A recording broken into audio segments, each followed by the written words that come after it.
Hey, what's up, everybody? Welcome to another edition of Inside the Vinyl. I'm your host, Tim Bianconi. If you would go ahead and like, comment, share, and subscribe to my channel below, that would be greatly appreciated. If you could also hit that notification bell so you can be notified when we put out new content, that would be appreciated also. And if you also wouldn't mind going to our Facebook page, just go to Facebook and search Inside the Vinyl. You should be able to find us there, and just give us a like or a follow on there as well. That would be great. So, I said like a week ago that I had two unboxings that I was going to do. I did my Def Leppard unboxing for the Greatest Hits album, and then I was supposed to do a Deep Purple unboxing, and that did not work out. And I am talking about the reissue of Deep Purple's 2005 album, Rapture of the Deep. So, let's see what this hype sticker says.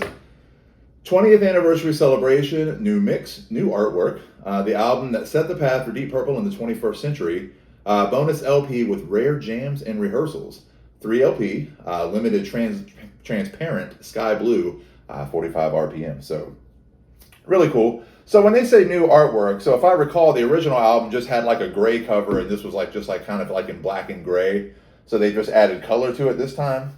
I mean, I like the album a lot, so I mean, I'm glad to have it, but, you know, I'm not too big on the colors of this, but, you know, it is what it is. Not my choice. So anyway, there's the front cover. Here's the back cover with cellophane and track listing and all that. All right, so let's go ahead and rip this bad boy open and see what we have. All right. So this album originally came out in 2005, like I said. I don't remember what label it actually came out on, and I don't even know if they had a label, because I know after Bananas, their 2003 album, I know they lost their deal with EMI in Europe, and then I don't know what happened with the Sanctuary deal in America. I mean, I know that label kind of went through some different things and may have gotten bought out by, you know, whoever or whatever. So I'm not entirely sure what happened there, but anyway. You know, but this didn't chart in America. I don't have the chart information. I really didn't do a lot of prep work on this because I've been waiting, you know, I had to wait a whole extra week to get this album. So I was ready to just get this done. So anyway, yeah, there you go. So front cover, again, back cover without cellophane. And this is kind of textured too. It's kind of nice. Like not embossed or anything like that, but just kind of has a texture to it. It's not just like a glossy finish or anything, which is pretty cool. All right, so if we open up the gatefold, let's see. On one side over here, we have a picture of the band, and what I assume over here is maybe some sort of like journal article or just story about the album itself. So that's really cool. That's really cool. All right, and this reissue came out on the Adele label, which I think is the label, yeah, Ear Music and all, which is the label they're on for all their new music. So it's good to see this album get a proper reissue, and we'll get to that in just a second. But let's go ahead and take a look at the first sleeve. First inner sleeve, track listing on the front, or excuse me, lyrics on the front, lyrics on the back, and I think this is going to be pretty fancy. Ooh, and yes it is. Here is that transparent, let's see, transparent blue that it talked about on the hype sticker. So there's one side with the inside sticker and everything. Now this is kind of cool. If there's one upside to this being a week late, it's the fact that I had initially only ordered just the standard black vinyl. And when I had to reorder this, that wasn't available anymore. So I guess Amazon got $5 extra out of me, you know, whatever, paying for this other version. Let me just make sure there's nothing else in here. All right. And I assume I assume all the, you know, here's the second record, you know, with the lyric sheet and everything. And I won't pull it all the way out, but there's the vinyl for the second one.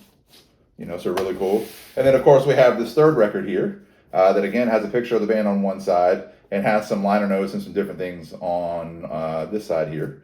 And I'm assuming this is the third record with the jams and rehearsals and all that kind of stuff. Let's see. Yeah, who knows? Yeah, side E and F. So there you go. There you go. Everything that comes with the Deep Purple 20th anniversary Rapture of the Deep reissue. Now, I have listened to this because, again, Amazon made me wait a week to get this vinyl. So I did listen to it on Apple Music just because I wanted to hear how the remix sounds. And I got to say, it is 1,000% improvement over the original album.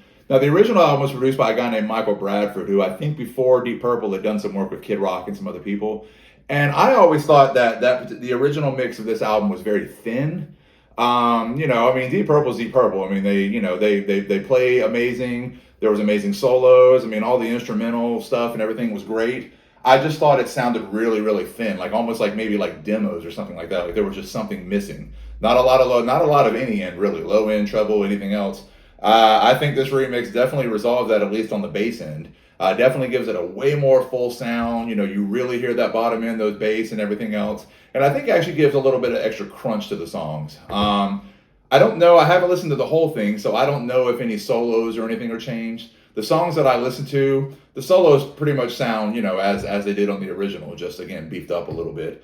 But yeah, some of my favorite tunes on here, Money Talks, which is the first tune, is one of my favorites.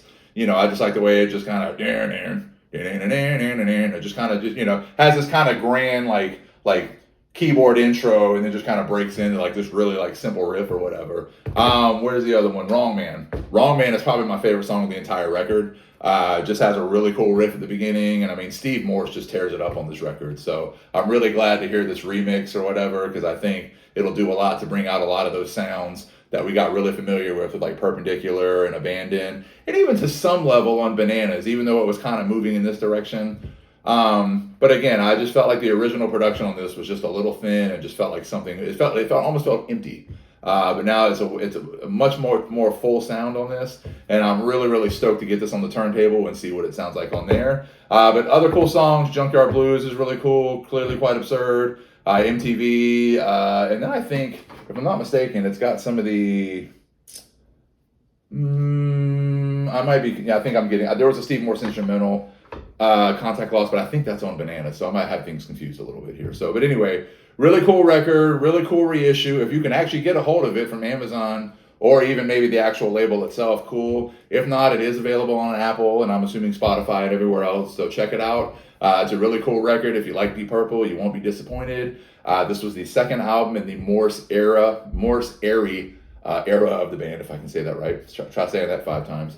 So check it out. Again, Deep Purple always delivers, you know, and this is another really, really cool album that I think is getting a second chance at life here, and I think that's really cool. So that's all I've got for you this time. Like, comment, share, and subscribe. Hit that notification bell.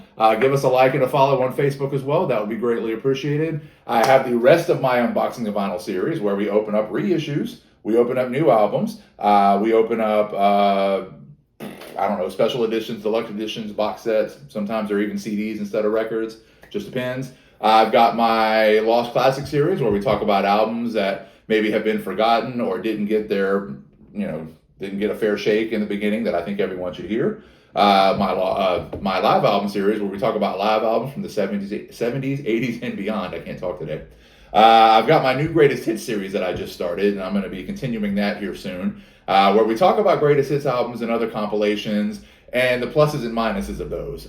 So, you know, check those out. I've got some concert footage from concerts and festivals over the last several years, and I've even got 2 short documentary-style films that I did for school. One is about a local amateur disc golfer friend of mine, and the other is about the fire that took away our home, that I'm glad to report we now have walls. We now have, we have drywall, everything's hung, and we have a date to get our kitchen rebuilt. So all things are moving in the right direction there, and hope to be back in there by the end of the year. So again, like, comment, share, and subscribe. Hit that notification bell. Give us a like on Facebook, and we'll see you next time. Peace out.